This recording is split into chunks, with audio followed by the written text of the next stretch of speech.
السلام عليكم، ازيكم حبايب قلبي؟ عاملين ايه؟ يا رب تكونوا بخير. اهلا بكم في يوم جديد وفيديو جديد. وحشتوني جدا جدا من الفيديو اللي فات، والنهارده ان شاء الله جايلكم فيديو كده من الاخر، وداعا للغلاء بقى، وداعا لشراء البطاطس الكيس بقد كده.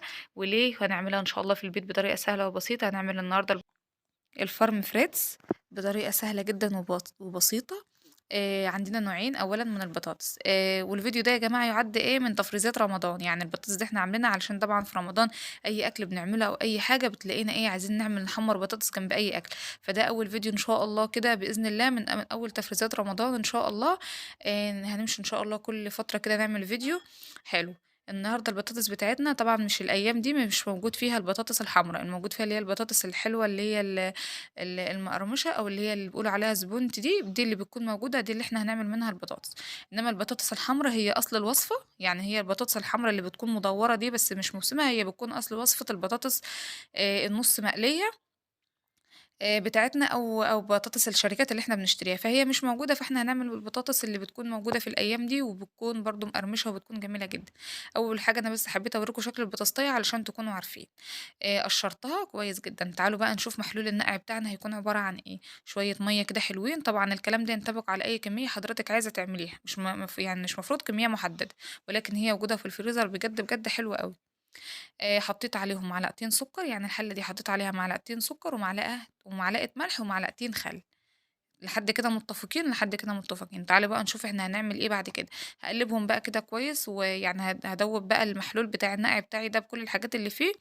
طبعًا إيه فايدة الخل؟ فايدة الخل بيدّيني قرمشة حلوة أوي للبطاطس، وإيه فايدة السكر؟ برضه بتساعد على قرمشة البطاطس وبتدّيها تسكيرة حلوة، والملح طبعًا علشان يضبط الحياء بتاع البطاطس بتاعتنا. تمام، يعني كل حاجة إحنا ضايفينها مش افتكاسة ولا حاجة، هي كل حاجة ليها وظيفة في الوصفة بتاعتنا. بعد كده هاجيب بلانش، عايزة تعملي بقطّاعة الخضار تمام، ولكن أنا حبيت بس أورّيكم علشان اللي ما عندهاش يعني قطّاعة خضار تعرف إن الموضوع سهل، يعني إلى حدٍ ما مش متعب ولا حاجة.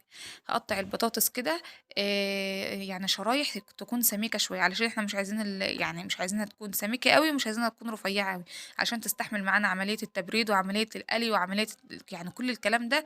طبعًا بنبقى عايزين بطاطساية محمّلة شوية، زي ما أنتم شايفين السمك إلى حدٍ ما باين أوي قدّامكم. هاقطّع كده وهاورّيكم السمك بتاعنا. طبعًا أنا يعني بادئة معاكم كل حاجة كده، يعني من أول ما بدأت خالص، من أول ما قشّرت البطاطس علشان تكونوا معايا خطوة بخطوة، لإن هي بتاخد يعني شوية غلبة وبتبقى عايزة يعني تكنيك معيّن، فنخلّينا يعني مع بعض كده واحدة بواحدة، إحنا إن شاء الله نعرف كل حاجة مع بعض. أول حاجة كده زي ما أنتم شايفين هاقطّعهم بقى، هاقطّع البطاطساية كده زي ما أنتم شايفين ما شاء الله التقطيعة باين عليها حلوة، وبنت ناس كده ومحترمة وهتستحمل معانا كل الحاجات اللي إحنا هنعملها فيها. فعشان كده باقول لكم ما تقللوش يعني ما ترفعوش يعني سمك البطاطساية، تخلّوها متوسط ومعتدل، لإن برضه لو تخين هتحسّها معاكِ زي المسلوقة كده ومش هتكون ألطف حاجة، فإحنا عايزينها نفس الحجم اللي إحنا بنشوفه في بطاطس الأكياس بالضبط.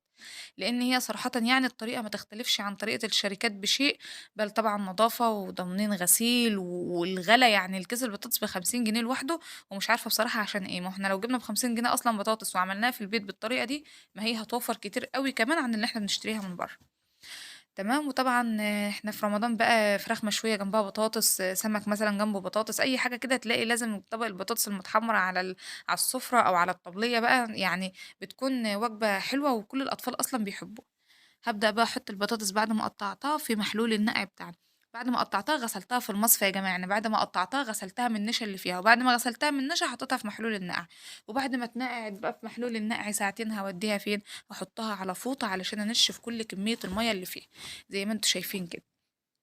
سهلت. هابدأ بقى أنشّفها كويس علشان يعني أنا يعني عايزة أحطها في الزيت ما يكونش فيها نقطة مَيّة. طاسة يعني غويطة كده على النار فيها، يعني بُصّوا لو عندكم إزازة زيت يا جماعة مستغنيين عنها كبّوها في الwok بتاعنا ده وما تقلقوش يعني.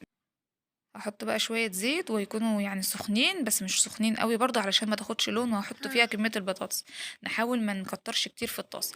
البطاطس استوت من جوه بس ما احمرتش، ما خدتش لون دهبي ولا فضي حتى ولا خدت أي ألوان في الحياة، كل اللي أنا عملته إن أنا بس اديتها إيه، زي سلقتها في الزيت كده، يعني عارفين لمّا تسلقوا حاجة كده في الزيت، أو زي مثلًا لمّا يعني نكون حاطين مثلًا عايزين نسلق بطاطس في مَيّة عادي، لأ إحنا كده بنسلقها في زيت، ما اتحمرتش، ما خدتش أي لون، ما اديتلهاش أصلًا فرصة إن تدّيني طبقة crispy أو طبقة مقرمشة من برّه، وده المطلوب إثباته. البطاطس لو خدت منِّك لون ولو كان بسيط ما تفرّزيهاش بقى، ما خلاص ما عادش ينفع لها عمليات تفريز أو كل الكلام ده. البطاطس بتاعتي ما خدتش لون، البطاطس بتاعتي ما خدتش لون، البطاطس بتاعتي استوت في الزيت، ده كل اللي أنا عملته. بعد ما عملت كده هاطلّعها وهاصفّيها كويس جدًا من الزيت. طبعًا هاصفّيها بقى كويس من الزيت، وهاحطها لو أنتم ملاحظين في صينية وعليها مناديل مطبخ، وهاحط طبعًا مش أنا نشّفت البطاطس وهي في مرحلة المَيّة بالفوطة، إنما أكيد مش هانشّفها بعد الزيت بفوطة يعني ما أقولكوش يعني، فهي مناديل مطبخ كده، نستغنى برضه عن بكرة مناديل لو إحنا هنعمل كمية، ونفرّط كده البطاطس دي كده على بعضها، لأ لازم كل واحدة هتكون بعيدة عن التانية زي ما أنتم بتشوفوني باعمل بالضبط.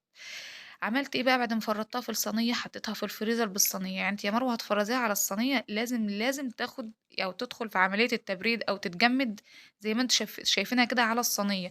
ليه بقى؟ علشان لمّا أحطها في الأكياس تبقى مفرفطة كده وسايبة من بعضها، ما تكونش لازقة في بعضها كده وآجي آخد منها مثلًا، أو أنا عايزة نُص كيس مثلًا أقوم إيه، البطاطس تلاقيها لازقة في بعضها وآجي أشد منها تتقطم مني وما تبقاش حلوة. شوفوا أصلًا ما شاء الله البطاطس أصلًا بتتكلم عن نفسها، دي كده يعني طالعة من التبريد كده، الصينية لو أنتم ملاحظين على الأحرف بتاعتها يعني إيه مَيّة كده متجمدة، أو العرق بتاع البطاطس متجمد، تمام.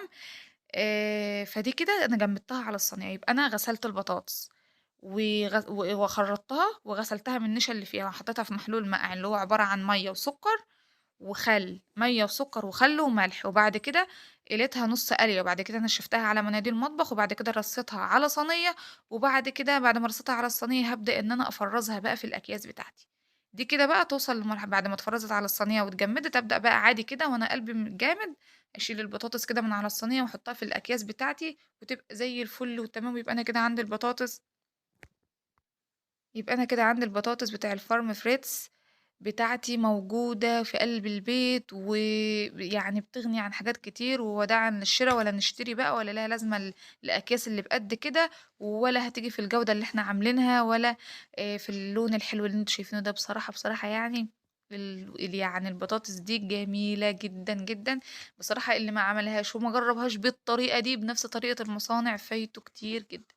البطاطس طبعًا دي ناقصها إيه، ناقصها كده شوية كاتشب، وإحنا الحمد لله يعني كان في شوية كاتشب في التلاجة كده صغيّرين، فإحنا حطيناهم مع البطاطس. مش قادرة أوصف لكم الجمال والطعم الحلو، وشوفوا أصلًا من جوّه، من برّه مقرمشة ومن جوّه طرية وطعمها حلو أوي، أوي بجد.